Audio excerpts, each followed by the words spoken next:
So yes, I am the city love guy. I talk about love and emotional engagement with our places. Why it's a good thing for people to fall in love with their cities. So I ask this question as I'm traveling around. It says, do you love your city? And of course, folks like you who show up to an event like this, yeah, you do love your city. And we would like to believe that loving our city is a commonly held notion. And certainly in this room that is true. And I suspect amongst your friends, your family, the people you hang out with, that is probably also the case. But the sad truth is that not nearly enough of us actually love our cities, our places.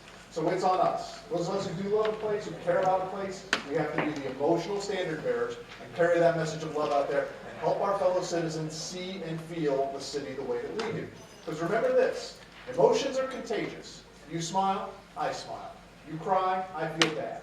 When more people start saying they love Hampton, more people are going to see it, more people are going to feel it, more people are going to believe it. And maybe we can create that virtuous cycle where good things compound upon good things, and all of a sudden now people are going to say, hey, have you been to Hampton lately? And they say, yeah, there's something going on. And you can literally feel it. Now, unfortunately, most people's relationship with their city is not nearly as deep, as nuanced, as well thought out, as well felt as that. In fact, most people's relationship with their city can actually be symbolized by one thing, and it's actually the pothole. Now, none of us like potholes, and we as citizens, we will complain to our leaders to fix the potholes, and our leaders will eventually get around to fixing the potholes. It's an ongoing song and dance. I can tell you this. We fix every pothole in Hampton, we fix every pothole in Virginia. And you, the collective citizens, would yawn, stretch, and say, thanks, roads don't suck quite so bad. No love for fixing potholes. There is no emotional return on investment for fixing potholes. It's not to say we're going to stop fixing the potholes, but I think we can agree that we should aspire to something more. Now, here's the tricky part. As citizens, we know to ask for our leaders to fix the potholes, right? It's obvious. Hole in the road, my car's going to fall into it, somebody got to fix that. And Mr. Mayor, I bet people actually come up to you in restaurants and on the street and in church or wherever, and they tell you about a particular pernicious pothole that you are supposed to get on the bat phone and get somebody out there to fix it right away, right? Mary, same thing for you. Anybody who works for the city. Oh, you work for the city? You know there's a pothole over there on Melon Street. Get somebody out to fix that, right? There. So again, we know how to ask for our leaders to fix the potholes, right? That is in our lexicon. But our citizens, as citizens, we don't ask for things like beauty and art and great design. That is not in our typical vocabulary. So our leaders not only have to listen to what our fellow citizens are going to ask for, and of course they're going to ask for the most basic things. Hey, fix the potholes. Make sure the police and fire service arrive if I ever need them. But at heart, we know they want something more. And after we've given it to them, they're going to say, man, how the heck did I ever live without this stuff? Now, as we're building a better city, a better place, we need to meet some minimum threshold requirements. To be a working city, you have to be functional and you have to be safe. Now, a few years ago, when city budgets all over the world got cut to the bone, there's this notion people says, hey, money's tight. Let's make it functional, make it safe, we paint it battleship gray, we kick it out the door, and that's good enough. I'm sure you guys know about battleship gray in this area as well. But here's the thing, it's not good enough. I don't think even the most fiscally conservative tax hawks amongst us want to live in a merely functional, safe, and battleship gray community. Okay? So what could we aspire to? What should we aspire to? Well, how about comfort? Why can't our city be comfortable? How about convivial in the sense that our city actually helps facilitate bringing us together and connecting us with our fellow citizens? Why isn't our city interesting? Maybe even more appropriately, why isn't our city fun? Where's the fun? It's a perfectly legitimate question that we should be asking a whole heck of a lot more as we think about better placemaking. Now, I'm sure all of you have been involved with in some meeting, either at work or maybe in your volunteer life, some group that you've done some work with, where you're there with that group and you're wrestling with some big, hairy problem, right there, down there in the weeds, as it were. Those meetings suck. Okay, but the next time we find ourselves in one of those meetings, it'd be interesting if one of you would raise your hand and say, okay, I see what we're doing here, but I got to ask, where's the fun? Because when you ask that question, you change the dynamic in the room, the way people are fundamentally thinking about the problem. You ask, where's the fun? Someone might actually look up from their phone. They might smile a little bit and go, yeah, where is the fun? And in that moment, you've opened up the door to the possibility of something beyond a merely technically sufficient solution. Where's the fun? Great question to ask. Now think about this. All of us have been involved with some kind of project, all kinds of projects, right? That have all kinds of requirements and specifications. When was the last time you ever saw fun as a stated, articulated goal of any project you've ever worked on? Even a project which, say, by its very nature, should be fun. A park, a playground, something like that. There's all kinds of environmental, structural, insurance requirements. Not one mention of the word fun. Well, why not? Why not at least put that out there? Maybe somebody who's tasked with delivering that solution, they might have a pretty good idea what fun could be in the context of that particular problem if we at least plant the seed, the hope, and maybe even the expectation of something beyond a merely technically sufficient solution. So as part of this visioning process, I'm going to encourage you guys to ask that question. It's like, okay, I see what we're doing here. We're looking at all kinds of important stuff and all kinds of pillars, for our community. But it's a perfectly legitimate question, and one you should ask in that process is, where's the fun? Because again, I think you'll get better results just by opening up the lens and asking that question. Now, the things that I write about, the things that people tell me that they love about their communities, tend to be actually fairly small, relatively, kind of personal, kind of intimate. And in my books, I liken them to the idea of a handwritten note that goes with the gift. A love note, if you will. And guys, we've learned this lesson. At some point in our life, we gave a gift to our significant other, and we forgot to give a card or a note with that gift, right? That was a mistake, because that card, that note, meant something. So we took a moment, we made it personal, we made it special, and that small thing had an outsized impact on the way they felt about the gift, by extension, the way they felt about us. So these love notes are things that cities will give to their citizens, and if cities are very lucky, citizens will actually give back to their cities as well. I got a few examples here for you. This is the Lawn on D in Boston, Massachusetts. Now, adjacent to their convention center, they had this 4-acre plot of open space of land. And they're trying to figure out how to activate this space. This was about 3 years ago. And for lack of a better description, what they decided to do was create an adult playground, right? So they bring in the comfy Adirondack chairs, they bring in swings, but not just any kind of swings, they bring in the adult-sized swings. Because hey, why should kids have all the fun? And then they started to program the heck out of this space, right? So now there's yoga classes, there's Zumba, there's music, there's beer gardens, there's wine tastings, there's cornhole, there's giant Jenga, right? Giant Jenga is actually a spectator sport, and you know this because when it starts to tilt, you will stop, you will watch, and then when it goes over, you will applaud, right? Yeah. So again, very cool. And I think it's actually pretty smart that they put it right there adjacent to the convention center. Now think about how many hundreds, if not thousands of conventioneers are cycling in and out of that convention center every week. And every one of them is looking out that window going, that looks so much more fun than the tax class I'm supposed to be at back over here, right? And eventually they do find their way out on the lawn, and that's a great thing. If you're a local, you love knowing this is part of your downtown.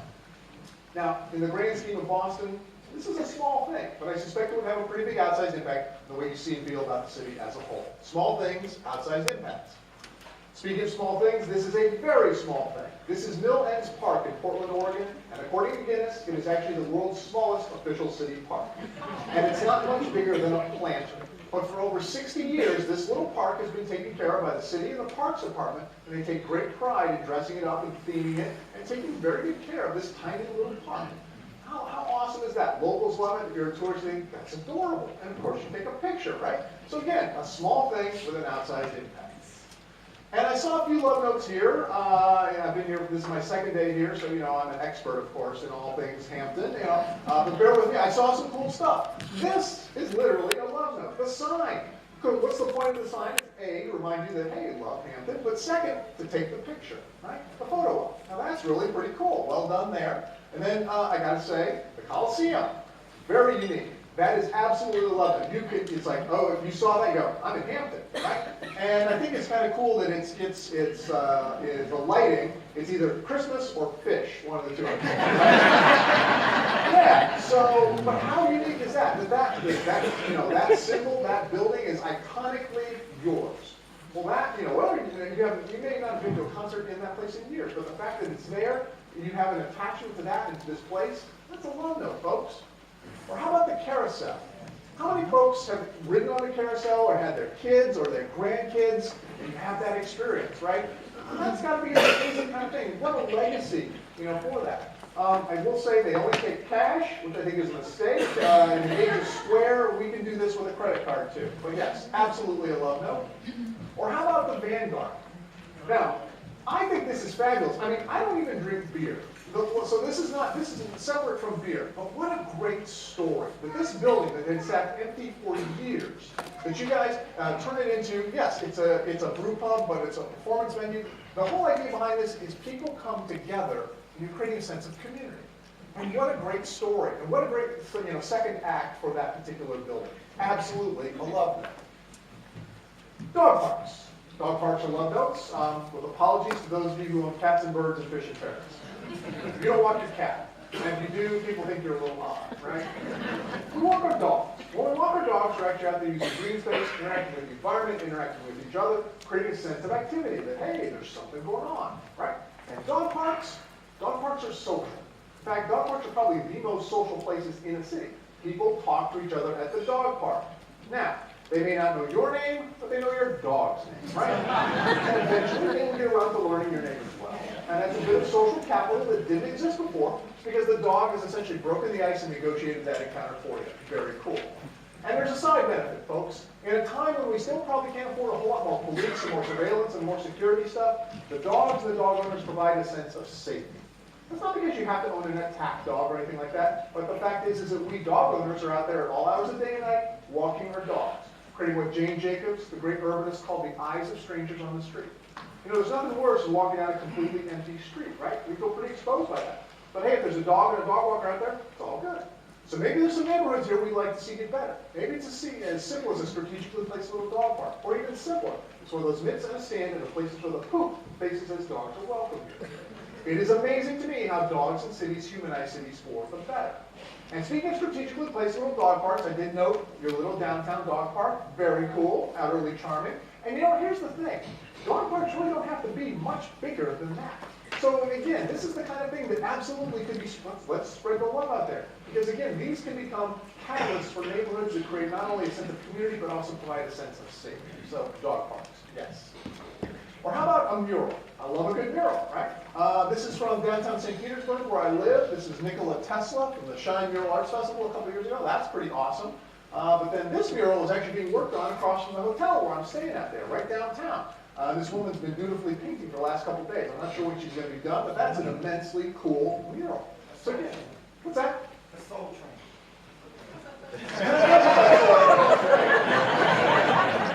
Don Cornelius fan here. There we go.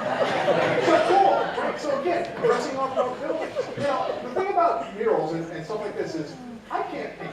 So I look at this, I appreciate it, but you know, I can't paint. So there's what I would call an emotional distance between me and the mural. I look at it, I appreciate it, but that's sort of where it ends. So some folks up in Michigan, Ludington, Michigan, you know, folks in Michigan, they hold up their hand like the mitten and say, where are you from? They point to it, well, Ludington's over here, like on the right side on the coast there. They're about halfway up. They're in Lake Michigan. So Ludington had this ugly downtown wall. And like 3 summers ago, they commissioned an artist to come in and do sort of a paint by numbers outline on the wall. And then over one weekend, they invited the entire community to come down, grab a number, grab a bucket of paint, go paint your number. And the result was this. Now, as art goes, it's not high art, but it is highly interactive public art. It's the kind of public art people are going to point to and say, hey, I helped paint that. And we feel very differently about something we have had a hand in the making of. So maybe one of the things we ought to be thinking about here is how do we allow more of our fellow citizens to roll up their sleeves and get a little dirty, right? And so Allison from the city shared a really interesting project with me yesterday. We were walking around and we saw this. You guys have seen downtown on those storm drains, those painted little signs? Well, that was done with a bunch, like several groups and a bunch of volunteers who came together to make those little signs. And the whole point of it is don't throw stuff down the storm drain, right? But they did it in a really sort of creative way that makes you notice it. So again, storm drains are a boring problem, but this is a very creative solution to something like that. And again, it involves multiple people there and volunteers. And again, people feel differently about something they have had a hand in the making of. Well done there. Millennium Park in Chicago is a big, giant love note. How many folks have been to Millennium Park in Chicago, right? Yeah, it's pretty awesome, right? This is Cloud Gate, known locally as the Bean. You know, it's like a giant piece of, you know, it's like a fun house, right? People take their picture. It's very cool. They're interacting with it. It's wonderful. You look over your shoulder, and you saw those things. Those 2 water towers, right? And the water towers are actually covered in video screens. So those eyes will open, they will smile at you, and then during the summer months, they have these water cannons that shoot water out onto the deck, creating what is essentially a giant above-ground pool. And on a typical summer day, you'll see hundreds of kids playing in that pool. Now, city-making point number 1, that we'd all do very well to remember, is when kids are happy, parents are happy, right? We know this, we feel this, and kids love these water features, right? Cities, not so much, because they are kind of expensive, they always break down, and those darling children will sometimes do unspeakable things in there and somebody has to clean that stuff up. Now, I don't have a solution to that last bit, but I did take this picture in a little town outside of Pittsburgh. This was a few summers ago, hot summer days, Braddock, Pennsylvania. Little downtown park, kids are playing, and there in the corner, that is a garden hose. I believe we have a tendency to overthink the solutions to our city's problems, right? Because you know, the city manager's handbook says, hey, you want a splash pad? You want a water feature? Well, it costs this much money. Well, you know, I don't have that much money. Well, you know, we'll try and find the budget next year. Meantime, too bad, so sad. Well, what's wrong with going down to Home Depot, spending 20 bucks, buying a garden hose, and turning on the faucet? Nothing. In fact, there's everything right with that kind of solution. It says, hey, we're being financially responsible, we spent 20 bucks. We're being creative, and more importantly, we're responding to the wants and needs of our community. That's really cool. So these garden hose solutions, they show you at your very best. A garden hose solution is you triumphing over adversity, there. So the next time you find yourself in that situation where you don't have all the budget that you'd like, and let's face it, when do we ever have as much budget as we'd like? Ask ourselves the question, what is the garden hose solution that, again, allows us to be financially responsible, creative, and respond to the wants and needs of our community? Garden hose solutions. Play. Play is important. Think about those unstructured, unplanned moments when you're hanging out with your friends and family at play. Those are some of the bedrock moments of our relationships with other people. Well, we're in a relationship with our places as well, with our cities. And we need opportunities to play with our city as well. And public art is one of those ways where that can very much happen. So my partner Michelle and I were in Anchorage, Alaska a few Februarys ago, and we found this little downtown park. And these are the remnants of their holiday ice sculptures there. Obviously in February, it's still quite cold in Anchorage, right? So Michelle goes and sits down on the caboose over there at the end. And that little girl in yellow walked over and goes, hey, you're in my spot. So we move and we find this.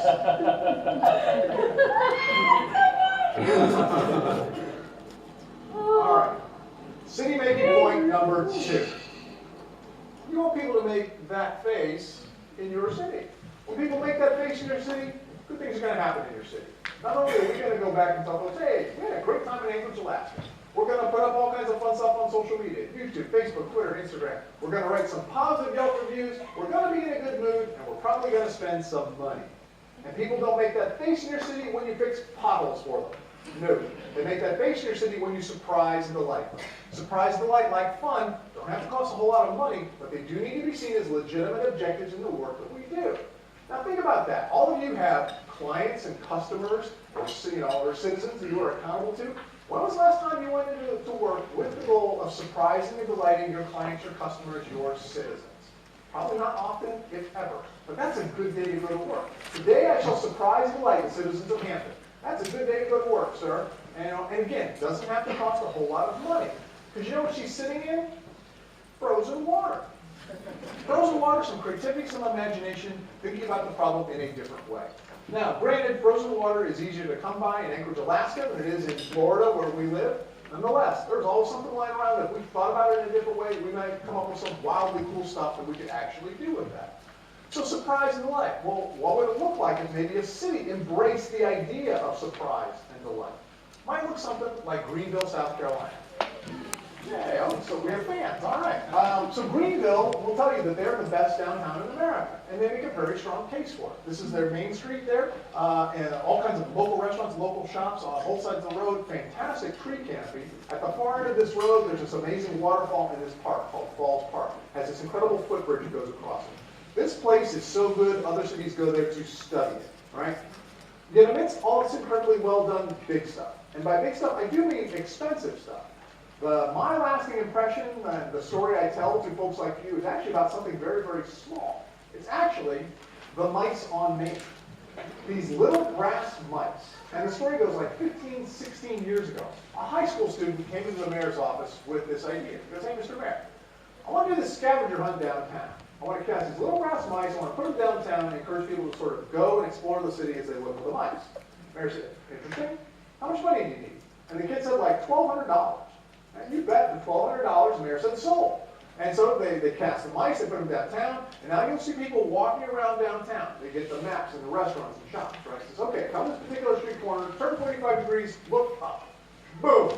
And you'll hear kids and women, and yes, grown men, squealing with delight once they found one of these mice. And I swear to God, after you found one of these things, you're looking everywhere for these damn things. You go, oh, there's another one. And you find yourself looking at stuff you probably otherwise would not have even bothered to look at, right? And the mice, they're actually all very cute. They've all been given names, they've all been given a backstory. It's all been collected in this really cool children's book called The Mice on Main. Wow. So again, my lasting impression of this city, and I'm certain I'm not alone in this, is actually something this small. And somebody says, really, that's kind of silly. Yeah, your point. So again, these little touches can absolutely be very, very significant for our places. I do recognize, however, that sometimes we gotta go big. The Denver Convention Center. This is a piece of public art called I See What You Mean, but of course mostly known as the Big Blue Bear. Now, the Big Blue Bear has become a very beloved piece of public art. It's about 13, 14 years old now. But that wasn't necessarily always the case. And can you imagine the first time that artist came into city council with that idea? Yeah, I got an idea. I want to do this statue. It's going to be a bear. It's going to be really, really big. Oh, by the way, it's going to be blue. I suppose that conversation goes over the first time the powers be here. Seriously? Do you know how many potholes we could fix for the cost of that ridiculous bear? And therein lies your challenge. Yeah, the bear has a cost. And if you're one of those people who sees the world through that lens, if everything is about the cost of things, the pure financial accounting of things, then you can always justify not doing something by saying, you know what, we could always fix more potholes, which again is technically true. But in addition to having a cost, to me, the bear has a value. And to me, the value of the Big Blue Bear is once you've seen the Big Blue Bear, you cannot unsee the Big Blue Bear. You'll always remember it, and you'll always associate it with Denver.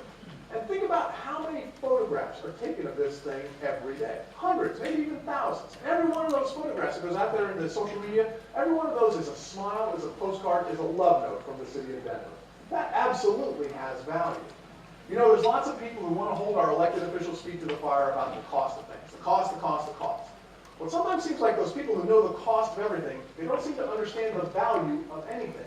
Because again, things have a value beyond the purely financial.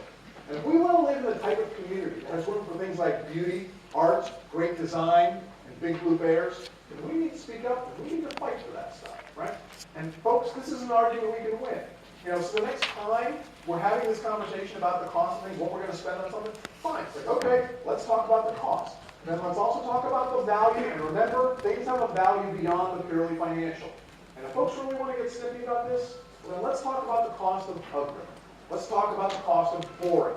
Because you bet those things have a cost. And I guarantee you that those folks who are obsessed with the cost of things have never thought about it in those particular terms. Again, it's an argument I know we can win. It's an argument we need to win. We're going to build the type of cities that I believe we all actually do want to live in. Now, the ultimate, though, in terms of lovable cities have to be, and of course are, its people. The people that are desperately, passionately in love with the city. The ones who will go above and beyond ordinary levels of citizenship, and sometimes do extraordinary things for their places, not because they're paid to, but this is how their sense of community, this is how their sense of creativity manifests in some amazing ways. I call these folks co-creators, because they are essentially co-creating the experience of the city along with the official folks. The city manager, the mayor, council, all of the official folks whose job it is to create the content that is the city. Well, then I suspect there's a bunch of you who are these unofficial folks who are creating the content that is Hampton as well. This is my friend Bob Devin Jones. Bob is the creative director of a small black box theater in downtown St. Petersburg where we live. And for those of us who live in St. Pete, we know how important Bob is in making St. Pete a great place to live, work, and play.